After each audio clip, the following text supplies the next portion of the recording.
Hello, welcome back to our YouTube channel, yegobox, where you get information about development, update on new technology, and how to be a good developer. And if this is your first time watching this, please subscribe and stay in touch with our family. Join our WhatsApp group so that we can have software developers in Rwanda and in Africa in general. So today I wanted to talk about the Laravel sale. So it has been a long time where Laravel has not been catching up with the new, tech trends. They have been using some old things like Laravel things, but now they are experiencing with Docker, so which is the container technology that is able to help you ship your software safely and so quickly. So I wanted just today to discuss about it and how you can get started on your Windows machine and how you can get up and running with Laravel sale. So with that, let's get started. The first things you need to know is that you need to have the Windows Linux subsystem installed on your machine. And you need to also have the Docker installed on your machine in order to have Laravel sale working for you. And we have to know that this is not a mandatory for Laravel, but if you happen that you need your Laravel application to run inside Docker, which is a probability because nowadays people have different environments, you don't want to set the environment over and over for just to onboard a new developer in a team. You need to have a clear consistency of how you can have your stack and hand the stack, the same stack to the same developer in your team and be able to run your application in a matter of seconds. With that benefit given by Docker now, it is making more sense why we need Docker, even though we are not planning to run Docker in production environment. So I hope you understand that. Let's get started. So the first thing you need to have is just to have the Windows Linux subsystem, which you can see that I have here. So once you install the Ubuntu, so you'll be able to have this Linux Windows subsystem. So once you have that, then you open the terminal, and that's where you'll be able to run the Linux uh, the the Docker command that is able to communicate with your Windows machine. So let me go back to C and then go to users and let me go to my user and let's go to documents and let's go to demos. This is where I keep my demos. So now we are in our demos, and the first things we're going to do exactly is to start a Laravel Sailor project. Um, I'm going to go down and I'm going to find where you run the command to start the project. So maybe let's find the Windows. Okay, so you can see that you need to have the Windows Linux subsystem, which is called WSAL2. And I'm going to find the installation instruction. So where is it? Let me go starting an existing, no, I don't want to start on an existing application. Okay, starting, stopping, whatever, starting. Okay, I think it's called bash. Let me find bash.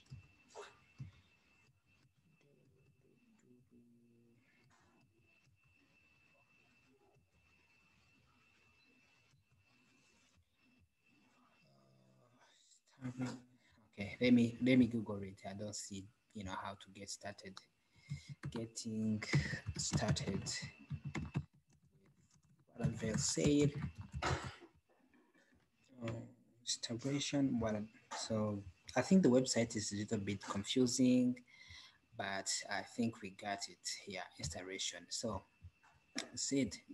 So the installation, we go to the window because I'm on Windows. So before you continue with this, make sure that you have the Docker installed on your window.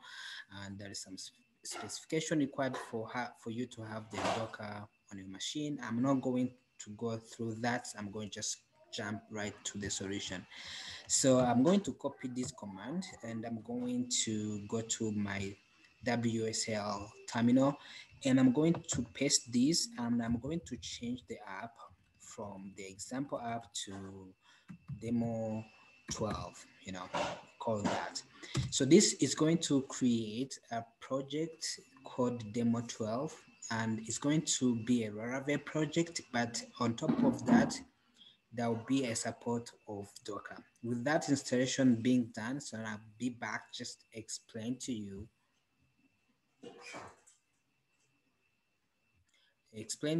what is going on, and it's going to go ahead and download the the container required to run the Laravel inside the Docker, and it's going to inside have the environment for us for ourselves to be able to change the files within Laravel and be able to pick the change inside the Docker container as we edit the files. I think this is very exciting, project. So once we have the project, we are going to cd inside the project, then run this command that will be available to us. So then build, and then we'll be able to run the project inside the container. Uh, and there's few notes about developing the within WSL2. Of course, you need to be able to modify the Laravel application, where the project is created. And to accomplish this, we need, Laravel really recommend using the Microsoft Visual Studio Code. Um, and their first party extension remote development. So with that, something I'm not sure if I have it is this remote development, which I'm going to download. As you can see that this is a recommended extension for Visual Studio Code for us to enjoy the smooth experience in developing the Laravel inside the Docker. So I'm going to go there and I'm going to install this dependency, this plugin, and I'm going to open the VS Code and it's going to be able to install that for me. So with that, I'm going to wait for, so you can see that it's jumping me to this remote development, which I'm going to insert. So you can see that it has some related packages, the extension, which is the remote WSL, then remote SSH, and remote container. So I'm going to probably need all of this pack. So that's why I'm going to install everything I need here. So now you can see it is installing. And let's go back to the recommendation from Laravel. So yes, I should have the remote development package from the VS Code. And so once we have the tool, and we'll be able to open the project as we using this command code, then space dot. And this command is going to be inside the folder from which we have the project.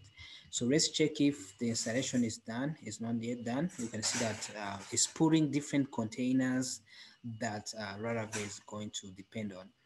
So this is very amazing. Once the project is set up, and for any other developers to start coding, there will be no need of anything at all.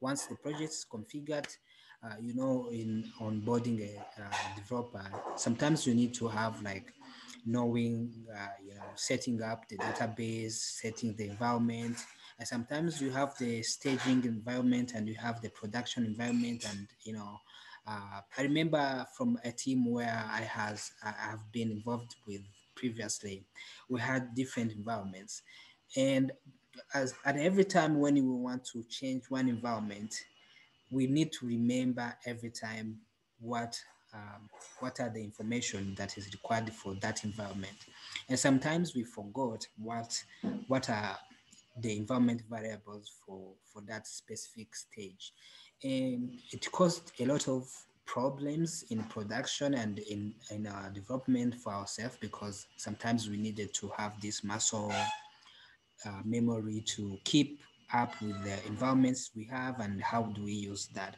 So with the Docker, it's easy for you to stage things in different Docker compose, which I will demonstrate in short. And after that, you'll be able to have the a different environment that you can run different depending on where you are pushing the code to. So here my WSA2 is asking me to put the password. I'm going to put the password there.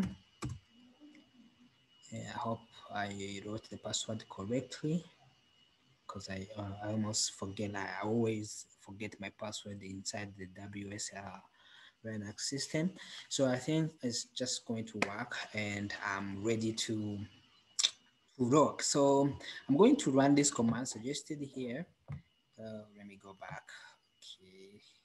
So you can see that, thank you. We hope you build something incredible. Dive in by just going to, let me just go, let me go to this folder first of all.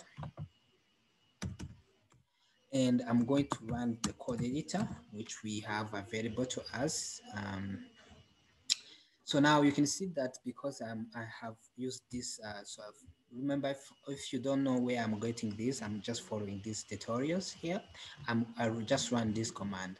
So for you to be able to run this command, you need to have the VS Code installed and be able to be discoverable inside the environment variable of Windows. And the good things of Windows now, what it's doing is just to integrate the Linux to be the subsystem of Windows, which is the beautiful things because you can run the Linux command inside the, the, the Windows. So you can see that here the demo 12 is opened inside the Ubuntu 20 something. And that is the beautiful things of Windows now because I can switch the environment of Linux I'm using depending on the use cases I want to accomplish. So now let's follow along with the tutorials. Let me go here. Okay, now we need to go inside it and we need to run this command here. So copy that and go to our editor. Let me close this. We don't know, we no longer need it. And I'm going to open the terminal and I'm going to have this command. So as you can see, it's creating the network for demo 12 said with the, networking required for the container to communicate between themselves. And also it's going to create the MyScales and everything I need for me to run the project locally. So imagine how I'm going to be able to run with everything I need with the version of PHP that I want for this project to run on, with the right version of MySQL I need for this project to run. And this in normal configuration will take you about a week for you to get up and running, especially for big projects that have a lot of environment variables that has a lot of legacy code. Maybe you are using PHP 5. Maybe you're using some old code that you cannot upgrade just like that. And you on your own machine, you have the latest PHP 8. So think about it. But with the Docker, you have your container that is using the specific version of the code that you want to run. And this is amazing having it with Laravel. So let's just keep going. And it's just the Docker is doing its thing. So let's open the Docker, see if something showing up. So I think this is so exciting. So once we open Docker, you can see that, okay, it's not showing up. So I have to wait. So once it has built the app, I'll be able to see it in the Docker and it be able also to stop the container from the Docker interface itself. So let's just navigate. So did anything change from what we already know from Laravel? No, nothing really changed. We have the app folder, we have the bootstrap folder, we have the config, database, public, everything is still the same. But something has been added, which is the Docker compose. And I'm going to explain to you guys what it is here. So we have services. So in Docker and Docker Compose in general, we have something called services. So your application may have more than one services that is going to use for you in order for you um, um, to run your project. So here we are defining that the context is going to be this Docker, the vendor Docker setup runtime, and we are going to use these Docker files to, configure things. And we are going to use this image. We are going to depend on this image, and we are going to expose whatever port 80 to the port 80 inside the container. So then this is the beauty of Docker, is because you can expose the specific port on your machine to be mapped to the Docker port inside the container. So this port can change, but this one also can change, but there's no reason to change it inside the container. And we are going to use the MySQL as another service, and it's going to be mapped to this port. And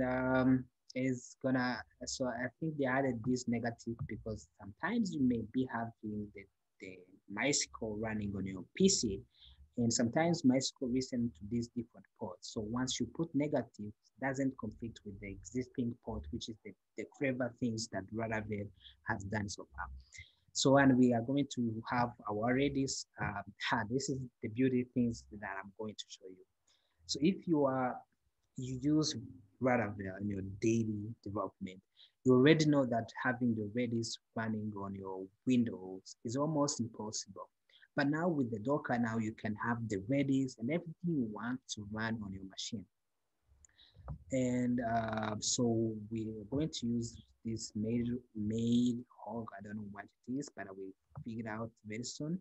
And we are going to have this network, and this network is the one. If you don't know about the Docker, networking is about just having the container be able to communicate close among themselves if they are using on the same network. You can see that here you're having the network here same. So and everything that is listening on the same network will be able to communicate. So let's go back to our things. So it's completed, and let's see if we're still downloading this container required for me to run this project. So then I'm going to post the video, and I'll be back in a short once the download is complete. Now the installation is complete. Let's go back to our terminal. We can see that we have application running, and let's go back to the documentation and go to the localhost, and just let's see what happened. Voila, we have our Laravel project now running inside the Docker, and this is amazing. You can see the log here, and it's just beautiful. So that's what we have. Well, that's what I had today, and I hope you enjoyed this video about the update of Laravel and how it's just evolving. And let me know if you want another type of video. I'll be happy to make a lot of tutorial on Laravel, how to create API and so on. Let me know the type of content you want to see on our YouTube channel, and be part of the yegobox community, and be happy to have you. Stay in touch.